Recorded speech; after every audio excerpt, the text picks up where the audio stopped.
Então, turma, dando continuidade, nós vamos falar sobre algumas dificuldades da escrita detectada na escola.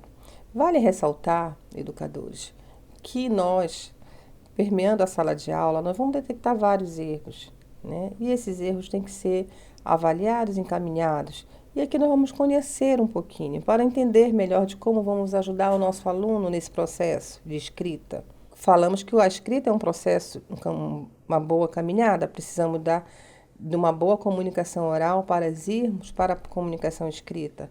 Então, vamos permeando e hoje vamos falar aqui agora, nesse momento, sobre alguns problemas detectados na escrita. Um deles é a dislexia. Eu não vou adentrar muito, porque nós estamos falando em psicogênese, mas tenho que falar dos erros. A dislexia é um distúrbio ou um transtorno de aprendizagem na área da leitura escrita. Por isso que nós falamos dele dentro desse processo da psicogênese escrita e da soletração.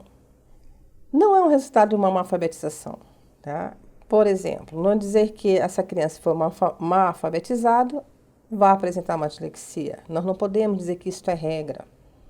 Mas sim também uma desatenção, uma desmotivação e uma condição socioeconômica ou ainda uma inteligência um pouco baixa. A dislexia é um transtorno neurobiológico. Se é um transtorno neurobiológico, ela é herdada. A criança já nasce com predisposição à dislexia. Ela, com certeza, na sua família vai ter um familiar ou que seja distante, uma árvore genética distante, um avô, ou os pais, ou então não sabe citar quem na família teve, mas ela é de uma ordem hereditária. E a dislexia é uma das dificuldades de leitura e de soletração muito evidente na sala de aula. É comum, professores, encontrarmos crianças com dislexia. E vale ressaltar que a dislexia, sendo um transtorno neurobiológico, ela vai desde da vida intrauterina, nascimento, até a fase adulta. Uma vez o sujeito com dislexia, ele vai ser um sujeito com dislexia sempre. Mas algumas características em relação à nossa psicogênese. Ela vai ter tendência a falar tardiamente, tá? Ela vai ter dificuldade para pronunciar alguns fonemas, os fonemas da nossa língua. Ela vai demorar a incorporar palavras no seu vocabulário e dificuldade principalmente para aprender cores, formas, números, escrita do seu próprio nome. Ela vai ter dificuldade para seguir ordem e seguir rotinas. Você pede para uma criança com dislexia para ela ter na sua sala de aula uma agenda, porque ela vai ter dificuldade de lembrar o que você vai passar para ela fazer no outro dia em casa. Ela vai ter dificuldade para ter uma habilidade motora fina. Nós falamos que a criança, para escrever, ela tem que ter um processo palmar, uma habilidade para palmar, onde ela vai do grosso para o fino. A pessoa com dislexia tem a dificuldade para essa escrita fina. Vai ter dificuldade para contar e recontar uma história na sequência certa. A pessoa com dislexia, ela tem dificuldade, por exemplo, se você trabalha com ela, os meses do ano, dezembro, janeiro, fevereiro, março, abril, maio, né? Aí você pergunta para ela, o que vem antes de maio? E o que vem depois de maio? Ela tem dificuldade.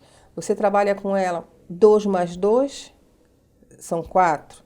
Aí você pergunta, se você mostrar de forma 2 patinhos e perguntar para ela quantos patinhos formam aqui, ela vai ter dificuldade de responder. Quando você pergunta para ela, meio quilo tem 500 miligramas, quanto teria a metade dessas 500 miligramas? Ela vai ter dificuldade também.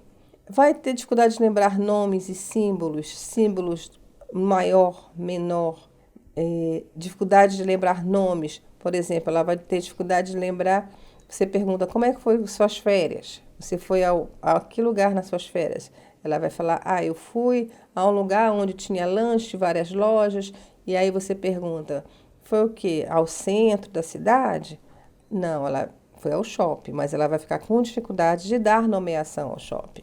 E dentro desses erros também, nós vamos ter a disgrafia, que é ato motor. Falar de escrita e não citar disgrafia, nós vamos estar omitindo algumas dessas características.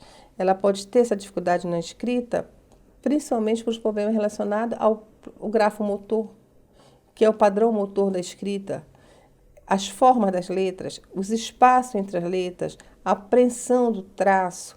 Muitas vezes também essa criança com disgrafia, ela tem um traço tão forte que do lápis ela faz com tanta força que ela passa para a folha de trás do caderno. Ou então ela forma as letras tão longas que não consegue formar uma sílaba.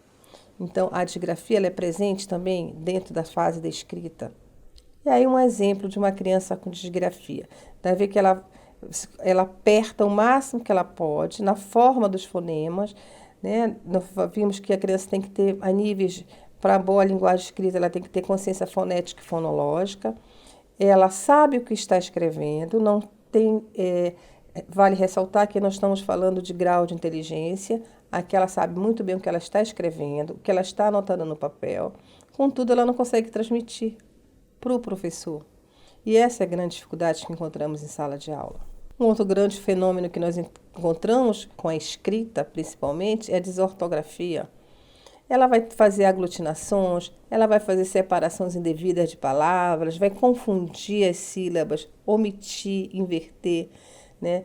E aí a dificuldade de perceber sinais gráficos, principalmente com os parágrafos, a acentuação e a pontuação. Temos que trabalhar com ela com texto reduzido e essa criança vai ter grandes interesses com a escrita. Crianças que apresentam disgrafia, desortografia, elas são tendenciosas a ter evasão de sala de aula.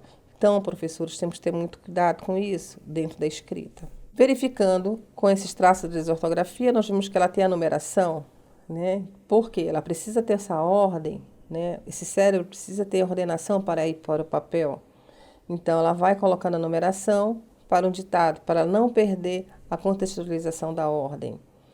Em seguida, nós vamos falar sobre algumas dicas de como poder estar ajudando nossos alunos dentro da sala de aula.